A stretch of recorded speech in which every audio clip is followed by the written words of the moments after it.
Hello, Duncan here from Video Mania 2. I just returned home from the theater where I saw The Batman, so I thought I'd give my quick thoughts on it.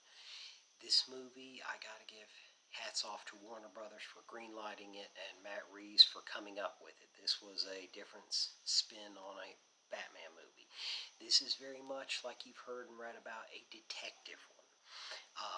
Batman's always known for his great detective skills, but, it was in some previous movies where it was part of the story a little bit, but then it was back to, other parts of the story. Here, this was very much a detective story, kind of a noir feel to it, and it's really gloomy. And Robert Pattinson, I thought, did a great job. He was very cold, but there were a few times where he did a great job with the facial expressions, even through the mask. So I got to give him credit. He was great.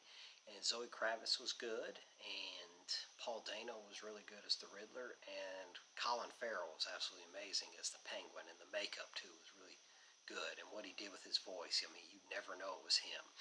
There isn't a ton of action, but the action that does take place is really good, so it means more.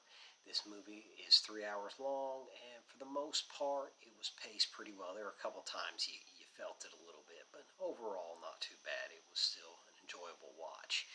The thing this movie reminded me of, I've heard a lot of comparisons to, the earlier David Fincher movies, Seven in particular, and that definitely, you can sense that, the feeling like Seven.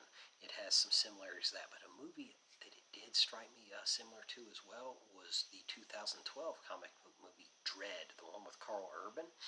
It kind of had a feel to that, and it was driving me crazy, like what was the similarity, and it was this cold narrative dialogue, that Batman does, talking about Gotham City and, what he's going through, and that happened in Dread, too, so there's some similarities there.